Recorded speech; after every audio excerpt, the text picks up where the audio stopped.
સહજાત્મ સ્વરૂપ પરમ ગુરુ, તમારો પ્રશ્ન રૂચક પ્રદેશ અંગે છે.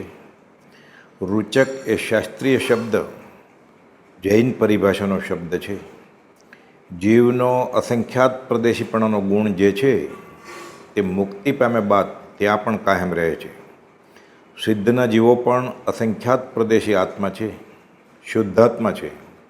અહીં બધા પ્રદેશો તદ્દન નિર્મળ, ચોખ્ખા, શુદ્ધ કે પવિત્ર છે, રૂચક છે. આ જ રૂચક પ્રદેશ શબ્દ પ્રયોગ મેરુ પર્વતના મૂળમાં મધ્યમાં સ્થિત 8 પ્રદેશોને ઉલ્લેખીને પણ કરાય છે. જૈન ભૂગોળમાં આનો ઉલ્લેખ છે. આ લોકનું તે મધ્યબિંદુ ગણાય છે. અહીંથી 6 દિશાઓ વિસ્તરે છે: પૂર્વ પશ્ચિમ, ઉત્તર દક્ષિણ, ઉર્ધ્વ એટલે ઉપર અને અધો એટલે નીચે. એ રીતે આ દિશાનું મૂળ આ રૂચક પ્રદેશ ગણાય છે. જીવ, ધર્માસ્તિકાય, અધર્માસ્તિકાય, આકાશ વગેરે અસંખ્યાત પ્રદેશી દ્રવ્યો છે. દ્રવ્યનો મૂળ ગુણ હોય તે ગુણ છૂટે જ નહીં. આવા 8 શુદ્ધ પ્રદેશો સકર્મ અવસ્થામાં પણ, એટલે કે શરીરધારી જીવોને હોય છે ત્યારે પણ તે શુદ્ધ જ હોય છે. 8 રૂચક પ્રદેશો તેના નામ પ્રમાણે રૂચક એટલે કે પવિત્ર, શુદ્ધ હોય છે. કાર્બન વર્ગણાની વળગણા વગરના છે. અહીં કર્મ ચોંટે નથી, ચોંટે પણ નહીં. જે પ્રદેશે કાર્બન વર્ગણા ન હોય તે પ્રદેશો સ્થિર, અકંપ હોય છે, અકંપ જ રહે છે. પ્રદેશો કંપાયમાન થાય તેનું કારણ જ કાર્બન વર્ગણાનું સ્ફુરાયમાન થવું તે છે. આત્મસિદ્ધિ શાસ્ત્રની 82મી ગાથા ભાવ કર્મની જ કલ્પના માટે ચેતનરૂપ જીવ વીર્યની સ્ફૂર્ણા ગ્રહણ કરે જળધૂપ. જીવને કાર્બન વર્ગણા વળગે કઈ રીતે, કર્મબંધ થાય કઈ રીતે? પરમ પદે આત્મસિદ્ધિમાં આ 2 લીટીમાં વિતરાગ દર્શનનું પદાર્થ વિજ્ઞાન સમજાવી દીધું છે. પણ આ ભાવ કર્મ અને જીવ વીર્યની સ્ફૂર્ણા એ 8 રૂચક પ્રદેશે ન સંભવે. કેમ કે તે પ્રદેશો અબંધ છે, શુદ્ધ છે. ચલે તો બંધો. જીવને મન વચન કાયના યોગ પ્રવર્તતા હોય છે. સકર્મ અવસ્થામાં બધા પ્રદેશો આંદોલન સહિત હોય છે. બહારથી જણાય નહીં, પણ અંતરંગમાં ચાલુ જ હોય છે. ઊંઘમાં પણ આ સતત ચાલુ જ રહે છે. ફક્ત 8 રૂચક પ્રદેશો ચોખ્ખા રહે છે, કર્મબળ રહિત. ઊંઘમાં પણ ફક્ત 8 પ્રદેશો શુદ્ધ રહે, અહીં આંદોલન થતું નથી. આ રૂચક પ્રદેશોની સામાન્ય વ્યાખ્યા અને સામાન્ય વર્ણન થયું. શૈલેષીકરણ થાય ત્યારે મન વચન કાયના યોગો રૂંધાય. 13મા ગુણસ્થાનકના છેલ્લે આમ બને, એટલે કે 14માની શરૂઆતમાં જ આ થાય. શૈલેષીકરણ થાય ત્યારે પણ આવું સ્થિતિકરણ સંભવે. એક સમયમાં રુજુગતિએ આ કર્મરહિત જીવ હવે શુદ્ધાત્મા સિદ્ધશિલાએ બિરાજમાન થાય છે. સિદ્ધના જીવો તો શાશ્વત સ્થિર છે, કેમ કે ત્યાં એક પણ પ્રદેશે એક પણ કાર્બન વર્ગણા વળગી જ ન શકે, અને તેથી જ અવ્યાભાસ સ્થિરતા હોય છે. આ જ કારણે લઈને સિદ્ધના જીવો ફરી અવતરતા નથી. કેમ કે બધા પ્રદેશો શુદ્ધ છે, રૂચક છે, આંદોલન રહિત છે. હવે કર્મ ચોંટી શકે નહીં. સિદ્ધિ ગઈ નામધેમ ઠાણમ સંપત્તાણમ નમો જીર્ણાણમ. હવે અપુનરાવૃત્તિ. જો બધા જ પ્રદેશોને કાર્બન વર્ગના આવરણ આવે તો તદ્દન જીવનો જળ થઈ જાય, પણ એમ ક્યારે સંભવે નહીં. જળ ભાવે જળ પરિણમે, ચેતન ચેતન ભાવ, કોઈ પલટે નહીં, છોડી આપ સ્વભાવ. જીવ પોતાનો જીવપણાનો ગુણ છોડી દઈ જળ જેવો થઈ જાય, પણ તદ્દન જળ ન જ થાય. જૈન દર્શનમાં પ્રદેશની વ્યાખ્યા એ છે કે અરૂપી પદાર્થનો નાનામાં નાનો સૂક્ષ્મમાં સૂક્ષ્મ ભાગ કે જેનાથી આગળ કેવળ જ્ઞાનમાં પણ તેનો અંશ ન જણાય.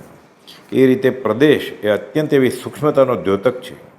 અને આવા 8 પ્રદેશો એકી સાથે હોય તો પણ તે સૂક્ષ્મ જ છે. ઉત્તરાધન સૂત્રમાં અને બીજા શાસ્ત્રોમાં એમ કહ્યું છે કે જીવને બધા પ્રદેશે કર્મ વળગ્યા છે. આ અંગે પરમ પદોએ વચનામૃત 139માં સમજાવ્યું છે કે એ અપેક્ષિત વાત છે. અસંખ્યાત પ્રદેશોમાંથી ફક્ત 8 જ પ્રદેશો કર્મથી બાકાત રહે અને બાકી બધા પ્રદેશો કર્મથી આવરિત જ છે. તો ગણતરીમાં આ 8 પ્રદેશનું શું હિસાબમાં? ખંભાતના મુમુક્ષુઓને પ્રશ્ન ઉપસ્થિત થતા તેના જવાબ રૂપે લંબાણપૂર્વક દાખલા સહિત આ પત્રમાં કુપોદે બોધ્યું છે. અહીં દાખલો આપ્યો કે અંતર્મુખ શબ્દ 2 ઘડીની અંદરના સમયનો ગણાય, પણ મૂળ શાસ્ત્રીય વ્યાખ્યામાં તો 8 સમયથી વધુ અને 2 ઘડીથી ઓછું. પણ અહીં 2 ઘડી એટલે 48 મિનિટના અસંખ્ય ભાગ એટલે કે સમય થાય, તેમાં 8 સમયની ગણતરીનો શો હિસાબ? આ જ શાસ્ત્ર શૈલી છે. તે જ મુજબ આ કાળે મોક્ષ ન હોય, 10 બોલ વિચ્છેદ ગયા એ સામાન્ય રીતે પરંપરામને બરોબર સત્ય છે, પણ કોઈક વિરલો એવો મળી આવે કે આ કાળે પણ આ 10 બોલવાના એક વધુ કે બધા જ બોલો હાંસલ કરે અને છૂટી જાય. પણ તેવા જીવ એકાદ તેઓના ટોળા ન હોય, માટે સામાન્ય રીતે એમ કહી શકાય કે આ કાળે મોક્ષ ન સંભવે. પણ એ એકાંત જ છે એમ નથી, એમ પરમ પૂજ્ય વચનામૃત 411માં લંબાણપૂર્વક સમજ આપી છે. 8 રૂચક પ્રદેશો અબંધ છે, સદા અબંધ જ છે, કેમ કે આ પ્રદેશો કંપન આંદોલન વગરના છે. કાર્બન વર્ગણા ત્યાં ચોંટે નહીં. આ પ્રદેશો નાભી પાસે સ્થિત છે એમ ગણાય છે. આ તો સ્થૂળ નહીં કહેવાયું. પરમ પૂજ્ય વ્યાખ્યાન સર 2ની 17મી નોંધના 10મા બોલમાં બોધ્યું છે કે આ માત્ર સ્થૂળ નહીંથી કહ્યું છે. સૂક્ષ્મપણે ત્યાં પણ અસંખ્યાત પ્રદેશો છે. અત્યારે ન સમજાય તો પણ જ્ઞાની ગમે એમ કરી હમણાં આત્માર્થમાં અટકી ન જવું એ જ્ઞાનીનો બોધ છે. વચનામૃત 5 બોધ વચન 91મા બોલમાં ગોપાલદેવે સ્પષ્ટતા કરી છે કે વીરના માર્ગમાં સંશય કરશો નહીં. એમ ન થાય તો કેવળી ગમ્ય એમ ચિંતવજો, એટલે શ્રદ્ધા ફરશે નહીં, એમ 92મા બોલમાં કહ્યું. આ 8 પ્રદેશ અંગે પરમ પૂજ્ય એક ગહન અને રોચક શાસ્ત્રીય વાત વચનામૃત 139માં પ્રકાશી છે. જ્યારે કોઈક જીવને કેવળ જ્ઞાન થઈ ગયું છે, પણ હજુ અઘાતી કર્મ એટલે કે આયુષ્ય સિવાયના બાકીના 3 મુખ્ય તો વેદનીય કર્મો આયુષ્ય કરતાં વધુ અવધિના બાકી હોય અને હવે ફરી બીજો જન્મ લેવો નથી, તો આયુષ્ય પૂર્ણ થઈ જાય તો તે પહેલાં બીજા કર્મનું શું થાય તે અંગે શાસ્ત્રમાં સમજ આપવામાં આવી છે કે જે કેવળીને સહજ જ થઈ જાય, એટલે કે બધા બાકી કર્મોનું અને આત્મપ્રદેશોનું અકંપપણું થાય તો સમીકરણ થાય અને આયુષ્ય પૂરું થતાં બીજા અઘાતી અવશેષ કર્મ પણ નાશ પામે.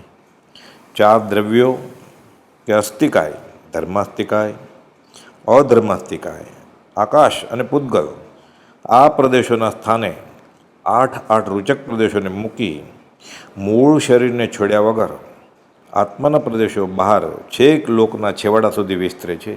લોક પ્રમાણ પણ પ્રદેશોની હારમાળાને લઈને મૂળ શરીરથી જોડાયેલા જ છે, વેખોટા પડી જતા નથી. એ 8 રૂચક પ્રદેશો તો અકંપ છે, સ્થિર છે.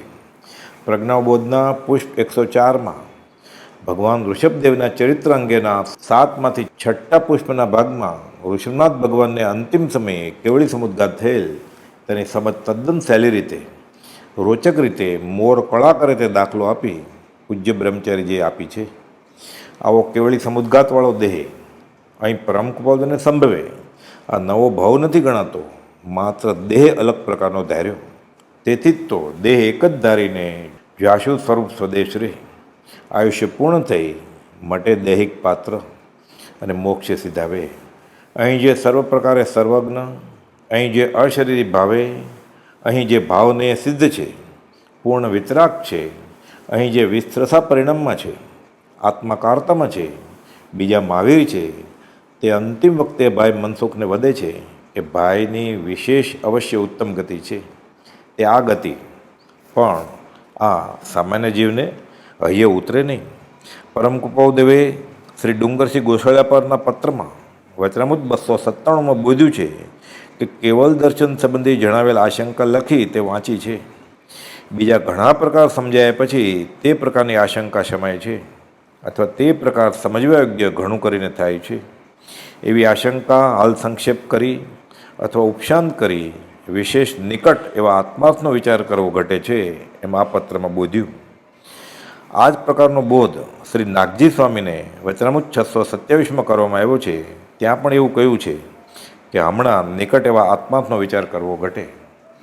અતિમતિમાન દેવગુરુ સારીખા જાણે પણ ન કહી શકે, કહ્યું છતાં પણ વિશાળ ગગનવત જન્મન વિશે ન સમાઈ શકે. સહજાત્મ સ્વરૂપ પરમ ગુરુ